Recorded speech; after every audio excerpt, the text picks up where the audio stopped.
제 취미 중에 하나가 사진입니다. 제가 활동하는 사진 관련 네이버 카페 중에 후지피플이라는 데가 있거든요. 거기 회원 중에 한 분이 여기 가락 6단지에 살아요. 중고 거래하다가 어디세요 하니까 여기 세종시인데요. 저도 세종시입니다. 어디세요? 가락마을. 저는 5단지인데요. 자기는 6단지래요. 걸어가서 중고 거래를 하면서 안면을 트고 그랬는데요. 그래서 저보다 나이가 한참 어려요. 어찌되었든 그 친구와 한 달에 한 번씩 출사를 나갑니다. 사진 찍으러 나간다는 거예요. 요즘엔 바빠서 못 나가지만 어찌되었든 작년 10월에 갔던 곳이 어디였냐? 좀 길어요. 이름이 천상의 정원 수생식물학습원이라는 곳이었습니다. 충북 옥천 쪽에 있는 데인데요. 거기 정원이 꽤 크고 예쁘게 조성이 되어 있어요. 그리고 그 정원의 입구에 실제로 좁은 문이 있습니다. 진짜로 거기에 편말이 좁은 문이라고 쓰여 있습니다. 언제 시간 되시면은 한번 가 보시는 걸 추천드리고요. 자, 어찌되었든 이제 우리는 산상순의 마지막 단락에 이르렀는데요. 이 마지막 단락을 세 토막으로 나누어 볼 수 있겠습니다. 그중 하나, 바로 좁은 문에 관한 말씀을 오늘 우리가 살펴볼 것이에요. 그 내용은 무지하게 간단합니다. 먼저 한번 따라해 보실까요? 두 갈래가 있다. 들어가는 문이 두 개고 그 문으로부터 이어진 길이 두 개이며 그 길 끝에 있는 종착지도 역시나 두 개라는 말씀이에요. 자, 오늘 본문의 말씀 다시 보시죠. 좁은 문으로 들어가라. 멸망으로 인도하는 문은 크고 그 길이 넓어 그리로 들어가는 자가 많고 생명으로 인도하는 문은 좁고 길이 협착하여 찾는 이가 적음이라. 딱 보시면 그렇잖아요. 두 종류의 문이 있다죠. 하나는 큰 문이에요. 말 그대로 대문이죠. 우리가 퍼뜩 떠올릴 수 있는 큰 문 뭐가 있을까요? 생각해 봤는데요. 우리 아파트, 우리가 각자가 사는 그 아파트 단지의 입구 정도면 크다라고 말할 수 있지 않을까 생각을 해보았습니다. 그렇잖아요. 각 단지마다 조금씩 차이는 있겠지만 보통 차가 서너 대 이상 여유롭게 드나들 수 있고요. 그 높이가 또 무척 높아서 이삿짐 차도 너끈하게 지나갈 수 있을 정도 아니겠습니까? 그런 큰 문이 있다. 예수님께서 그렇게 말씀을 하시는 거죠. 그런가 하면은 좁은 문도 있다고 하십니다. 이 문의 입구가 매우 작다라는 것이죠. 우리 어린이들의 이해를 돕기 위하여서 도라에몽에 통과하는 훌라후프 그런 건가요? 통과하는 문인가요? 그걸 벽에다가 딱 붙이면은 동그란 문이 되잖아요. 그거 통과하다가 도라에몽 머리도 끼고 퉁퉁이 배도 끼고 그 정도로 이제 좁은 문입니다만은 아무튼지 간에 그만큼 작은 문이라는 거예요. 뿐만이 아니죠. 각각의 문과 직결된 역시나 두 종류의 길도 있다. 예수님께서 말씀을 하시는 것인데요. 그중 하나는 넓은 길이랍니다. 이 길은 말 그대로 광활한 길이에요. 막힘이 없이 탁 트였다라는 것이죠. 상상을 해보세요. 그렇게 넓은 길에 신호등 그런 거 없어요. 일방 통행길 그런 것도 없다라는 거예요. 출입 금지 편말 없다라는 것이지요. 그냥 가고 싶은 대로 바람 따라 구름 따라 또 돌아다닐 수 있는 길이에요. 그만큼 쉽고 편한 길이라는 거예요. 반면에 협착한 길이 있대요. 저기 협착하다라는 말이 힘들고 고단하다는 뜻이거든요. 그러니까 저 길에서는 내 맘대로 할 수 있는 게 사실 별로 없어요. 그렇죠? 골짜기와 같이 좁아요. 운신의 폭이 좁다라고 그렇게 이야기하잖아요. 하여튼 좁아요. 그리고 도리어 고통과 환난과 핍박을 당할 수도 있다는 거죠. 힘들고 고단한 길이래요. 자, 그렇다면 여러분들은 어떤 문으로 들어가서 어떤 길로 가고 싶으십니까? 마침 선거철이니까 투표를 한번 해보겠습니다. 1번, 1번, 2번 그런 거 정치적으로 연결시키지 마세요. 자, 1번. 난 좁은 문으로 들어가서 험한 길로 가겠다. 손 들어 보십시오. 아니다. 2번. 나는 큰 문으로 들어가서 넓고 편해 보이는 길로 가겠다. 손 들어 보십시오. 아무도 안 들어요. 어중간한 길은 없어요. 그렇죠? 중간은 없습니다. 예수님이 분명히 말씀하시는 거예요. 둘 중에 하나예요. 사랑하는 여러분, 보세요.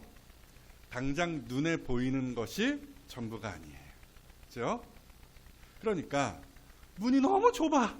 내가 귀하게 여기는 것, 내가 좋아하는 것 다 놓고 좁은 문으로 통과해야 하니 나는 좁은 문 싫어. 이렇게 볼 게 아니라는 거예요. 또 난 자유롭고 편하게 살고 싶은데 그 험한 길, 그렇죠? 그 힘든 길 가면 거기에는 자유가 없잖아. 오히려 고통과 환난과 핍박을 당한다며. 그래서 나는 그 길로 가지 않을래. 이럴 것도 아니라는 거예요. 왜요? 보셔서 아시잖아요. 당장 좁은 문과 험한 길이 매우 후져 보이지만 그 끝에 반전이 있기 때문이죠. 그래서 보세요. 각각의 길의 끝에 역시나 두 종류의 목적지가 있다라는 거잖아요. 크고 넓은 문과 그 길의 끝은 뭐다? 멸망. 저기 멸망. 되게 끔찍한 말이에요. 이해하기 쉬운 말로 조금 바꾸면은 완전 소멸이에요. 소멸. 그러니까 선한 것, 사랑스러운 것, 아름다운 것, 기쁘고 즐거운 것, 평화로운 것, 하여튼 모든 좋은 것이 완전히 영원히 소멸된다라는 것이죠. 말 그대로 지옥과 연결시켜 볼 수 있는 말입니다. 반면에 좁은 문을 통과하여 좁은 길로 가면 그 끝에 뭐가 있다? 생명이 있다라고 하죠. 생명이라고 했어요. 잘 와닿지 않을 수도 있겠지만 하나님과 함께, 하나님과 같이 이런 표현이 적당하다라고 저는 생각을 해요. 그러니까 하나님의 영광을 두 눈으로 보며 창조 본연의 인간다움, 구질구질한 거 그런 거 말고요. 인간다움을 온전하게 회복한다라는 말이에요. 하여튼 아름답고 영광스럽고 기쁘고 즐겁고 평화로움이 넘치는 천국을 상상해 보시면 딱 맞겠습니다. 자, 그렇다면 다시 한 번 더 투표를 해보죠. 비록 좁은 문 험한 길이지만 나는 그래도 끝이 좋은 쪽을 택하겠다. 손. 네, 감사합니다. 사랑하는 여러분, 그래서 오늘 우리 주님이 권하시는 거예요. 어디로 가라? 일단은 좁은 문으로 들어가라. 왜요? 척에 수지 맞는 인생이니까. 오늘 주님이 하시는 말씀이 딱 그 얘기예요. 자, 그렇다면 좁은 문으로 들어가서 그 험한 길을 간다라는 것이 도대체 무슨 말이겠습니까? 어렵지 않아요. 복잡하게 얼마든지 설명할 수 있지만 아주 간단하게 축약해서 설명하면 이렇게 됩니다. 예수님을 믿고 예수님을 따라 사는 것입니다. 그게 좁은 문, 험한 길 가는 인생이라는 거예요. 말인즉 그리스도인으로서 세상을 살아간다라는 것은 매우 고달프고 고통스러운 삶의 연속이라는 말이죠. 보통 우리가 그런 생각을 해요.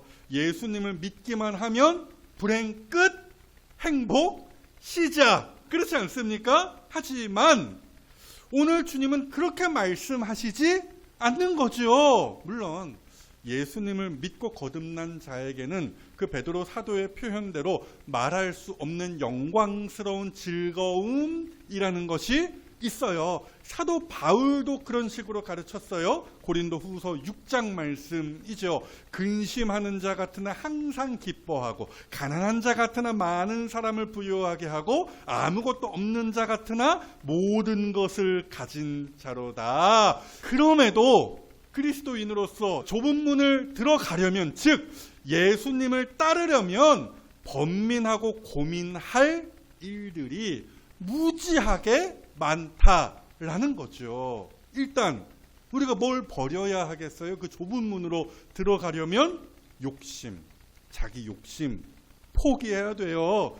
미움, 다툼, 시기, 질투 버릴 수 있어야 하는 거예요.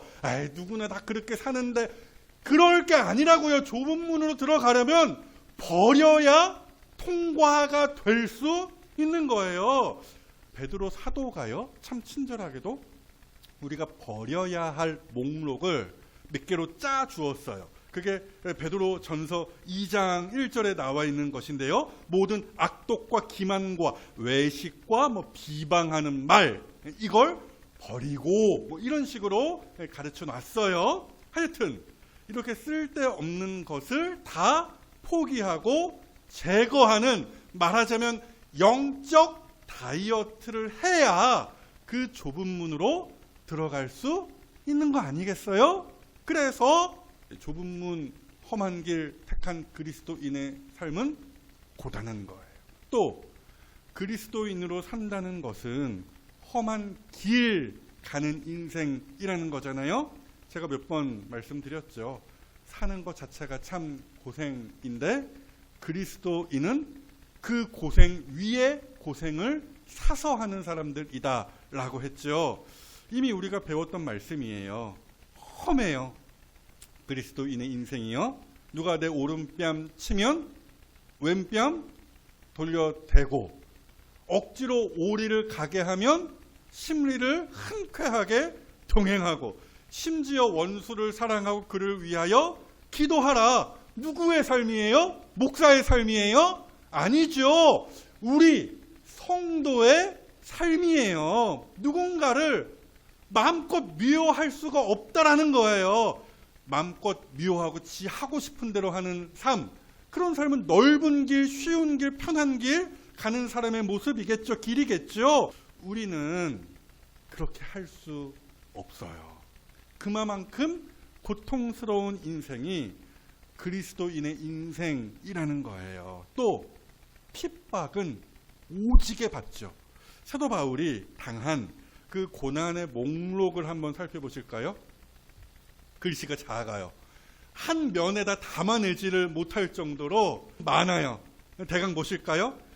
옥에 갇히기도 더 많이 하고, 매도 수없이 맞고 여러 번 죽을 뻔하였으니 유대인들에게 40에 하나 감한 매를 5번 맞았으며 3번 태장으로 맞고 1번 돌로 맞고 등등등 쭉, 그렇죠? 또 수고하며 애쓰고 여러 번 자지 못하고 줄이며 목마르고 여러 번 굶고 춥고 헐벗었노라. 바울이 저기서 당한 자연재해 같은 거 제가 읽지 않았어요. 빼더라도 예수님을 믿고 예수님의 말씀을 전한다는 이유 하나만으로 옥에 갇히고 매를 맞으며 죽을 뻔하였던 일, 그 핍박 한두 번이 아니었던 것이죠. 물론 오늘날 우리가 저 일을 그대로 당하는 것은 아니에요. 그럼에도 그리스도인은 세상 속에서 알게 모르게 미움과 놀림을 당합니다. 사랑하는 여러분, 그런 거 다 감안하고서 예수님께서 오늘 우리에게 권하시는 것이죠. 좁은 문으로 들어가라. 왜요? 그게 결국 수지 맞는 인생이니까. 자, 그래서요, 비록 좁은 문 험한 길이지만 그 행복한 결말, 해피엔딩에 도달하기까지 오늘 우리가 당장 해야 할 일 두 가지가 있는데요. 먼저 한번 따라해 보시죠. 싸우라. 한 번 더요. 싸우라. 그렇게 싸우는 거예요. 사랑하는 여러분, 우리가 얻은 구원이라는 것은요, 간단하고 쉬운 일이 아닙니다. 마치 컴퓨터 버튼 한번 딱 누르면은 확, 그쵸? 지가 알아서 삑삑삑 돌아가더니 켜지는 일과 같이 쉽고 간단한 일이 결코 아니라는 거예요. 우리가 얻은 구원이라는 것은 말하자면 한편의 커다란 장대한 대하 드라마와 같은 것입니다. 오늘 본문이 그 사실을 여실히 보여주는 것인데요. 말 그대로 좁은 문을 통과하여 험한 그 수십 년의 길을 마저 가는 과정을 거쳐야 비로소 천국에 도달한다라는 스토리입니다. 말인즉 구원은 결코 간단하고 쉬운 일이, 단편적인 일이 아니라는 거예요. 자신의 죄와 사탄과 세상의 유혹을 떨쳐내는 길을 열심히 완주한 끝에 얻어내는 것이 구원이라는 영광이라는 말씀이에요. 그러니까 좁은 문으로 들어가서 멀뚱히 서 있는 것이 아니라 하나씩 버리고 이겨내면서 역사를 써내려가는 것이 성도의 구원받은 삶이라는 말씀이지요. 그래서 오늘 본문과 나란한 본문인 누가복음 13장에서는 문구 하나가 거기에 덧붙여져 있어요. 확인해 보실까요? 좁은 문으로 들어가기를 뭐하라? 힘쓰라. 힘쓰라. 저기 힘쓰다라는 말이 끊임없이 노력하고 애쓴다라는 말이거든요. 올림픽 출전하는 국가대표 운동선수를 떠올리시면 딱이에요. 체급이 있잖아요. 뭐 그런 종목이 있지 않습니까? 그래서 그 체중을 조절하기 위하여 먹을 거 안 먹죠. 굶죠. 그렇죠? 그리고서 토 나오도록 운동해요. 마찬가지로 그리스도인은 좁은 문으로 들어가 험한 길을 간다고 할 때 성도에게 어울리지 않는 것들을 힘써서 벗어 던져야 하는 거예요. 물론 말처럼 이게 쉬운 일은 아니에요. 왜요? 발목을 잡는 겐세이를 놓는 우리 안에 죄성이 있기 때문이죠. 옛 성품이라고 사도 바울이 표현하기도 했는데요. 죄짓기를 너무나 좋아하는 나의 그 옛 성품이 사사건건 그 길에서 내 발목을 잡는다라는 거예요. 여러분, 그래서요, 결국 성도의 인생은 죽기 직전까지 치열합니다. 그래서 사도 바울이 디모데에게 이렇게 가르쳤죠. 우리에게도 동일한 가르침이에요. 오직 너 하느님의 사람아, 이것들을 피하고 세상 유혹, 사탄의 유혹, 자기 욕심 다 버리고, 말을 바꾸면 이렇게 돼요.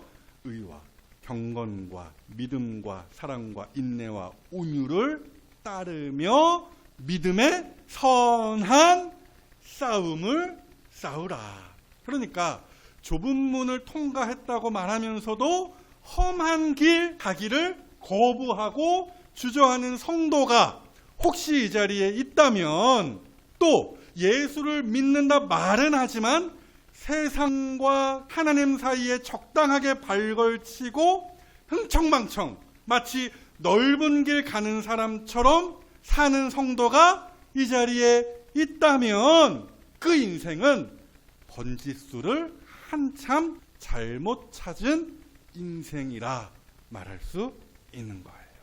믿음의 선한 싸움을 하고 험한 길을 마저 가는 그 과정을 거쳐야 결국 행복한 결말에 도달할 수 있다라는 것입니다.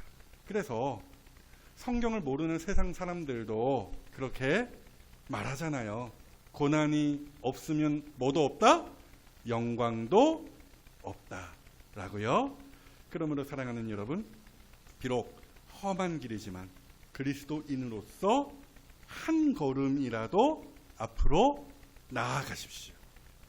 그렇지 않아도 피곤하고 힘겨운 것이 이 세상살이이지만 여러분 안에 있는 그 악한 것과 피나게 싸우십시오. 매일 그것들을 쳐서 복종시키는 데까지 가십시오. 바로 그것이 좁은 문으로 이미 들어간 성도에 합당한 오늘입니다. 그래서 바라기로는 넓고 쉬운 길 기웃거리지 마시고요. 자기를 부인하시고 옛 성품을 벗어 던지시며 그 생명길을 끝까지 고집하시고 견지하시는 이 자리에 성도들이 다 되어주시기를 우리의 문이요 길이 되신 예수님의 이름으로 축복합니다. 끝으로 좁은 문, 험한 길 가면서도 행복한 결말에 도달하기까지 오늘 우리가 할 일 또 하나가 있어요. 한 번만 더 따라해 보십시오. 소망하라. 한 번 더요. 소망하라. 여러분, 그런 생각 혹시 해보신 적 있으십니까? 만약 이 세상이 전부라면, 천국이 없다면, 이 세상이 끝이라면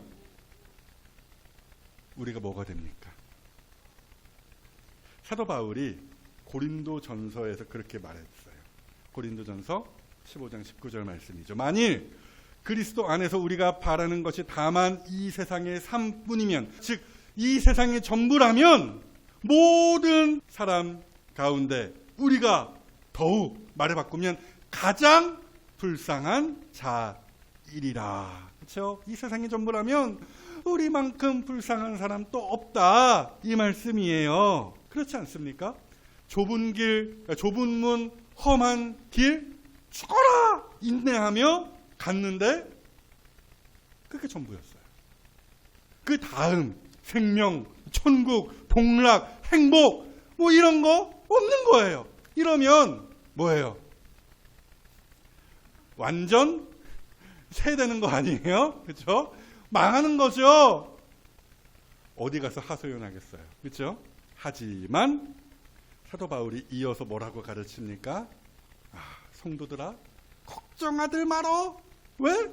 우리에겐 부활과 영생이 확실히 있거든. 보시죠. 고린도전서 15장 22절 말씀입니다. 그리스도 안에서 모든 사람이 삶을, 말을 바꾸면 영생을, 또 말을 바꾸면 행복을, 생명을 얻으리라. 오늘 본문도 같은 이야기를 하는 거예요. 좁은 문, 험한 길 끝에 뭐가 있다? 생명이 있다는 거죠. 그러하기에 사랑하는 여러분, 성도의 인생에는 소망이 끊이지 않는 거예요. 제가 예전에 베드로전서의 그 앞부분을 가지고 설교할 때 그렇게 말씀을 드렸어요. 신자에게 있는 천국 소망은 어떤 소망? 산 소망이다. 살아있는 소망이다 라고 말씀을 드렸어요. 그러니까 비록 이 땅에 발을 딛고 살지만 시선은 저 끝, 행복, 생명, 영생에 가 있는 것이죠. 그 결말을 생각하고 기대하면 벌써부터 좋고 행복해요. 차론이 생일이 얼마 안 남았는데 뭐예요? 기대되죠. 막 두근두근거리죠. 생일에는 어떤 케이크를 먹을까? 엄마 아빠가 어떤 선물을 줄까? 기대하면서 하루하루를, 그렇죠, 소망 중에 살아가는 거 아니겠어요? 점점 더 커지는 소망이겠죠. 그 생일 전날에 맥시멈이겠죠. 그 소망이 터질 것 같은 그 소망. 마찬가지예요. 그 마음이 신자 안에서 점점 자라나는 것이죠. 그런 의미에서 신자 안에 있는 소망은 살아있는 소망이라는 것입니다. 그렇죠? 성도는 이 땅에서 고난 많이 당합니다. 억울한 일도 겪습니다. 심지어 사자밥이 되고 십자가에 못 박히고 기름에 튀겨지고 불에 타 죽습니다. 지금도 어디선가는 일어나고 있는 핍박이에요. 그러나 우리의 결국은 다르다. 이게 확실할 뿐 아니라 날이 갈수록 점점 더 확실해진다는 것이죠. 그래서 산소망이다. 그 말씀을 드리는 것이에요. 사랑하는 여러분, 좁은 문, 험한 길을 가는 성도의 숫자가 당장은 적어 보일 수 있어요. 아무도 안 가는 것 같아. 나 혼자만 그 길에 들어서 있는 것 같죠. 오늘 예수님께서도 그렇게 말씀하셨어요. 좁은 문, 험한 길을 찾는 자가 매우 적다 하셨죠. 물론 이 한 말씀 가지고 여러 말을 덧붙일 수 있겠지만 그럼에도 결국 성경이 우리에게 보여주는 그림은 허다한 무리입니다. 마치 티끌 하나하나가, 그 작은 티끌 하나하나가 모여서 태산을 이루는 것과 같이 좁은 문을 통과하여 험한 길을 완주한 성도의 총합을 굳이 인간의 숫자로 헤아린다면 최소 얼마 정도 될 것 같아요?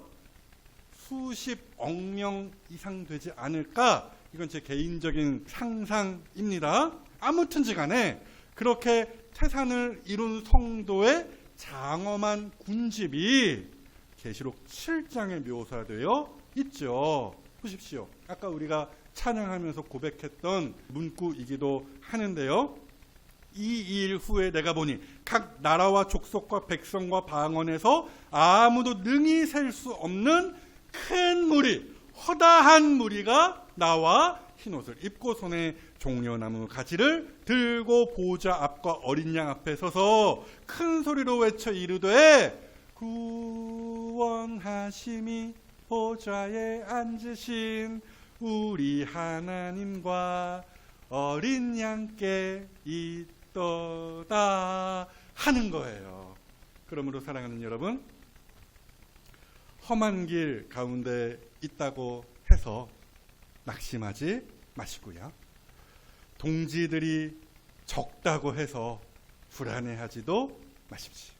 도리어 항상 기뻐하시고 많은 사람에게 힘과 용기를 북돋워 주시고 모든 것을 가진 사람처럼 당당하고 멋지게 사십시오. 이것이 산소망을 품은 성도에게 합당한 삶이에요. 결론을 맺어보겠습니다. 결국에는 두 무리가 있습니다. 한쪽은 종착지에 대한 내다봄이 없이 오늘만 사는, 말 그대로 오늘만 사는 인생이에요. 자기에게 당장 쉽고 편한 길을 택하는 사람이죠. 또 다른 한쪽은 비록 소수이지만 끝에 대한 소망을 가지고 불편하고 괴로워도 울지 아니하고 도리어 행복해하는 인생이더랍니다. 사랑하는 여러분, 어떤 인생의 발을 들이시겠습니까?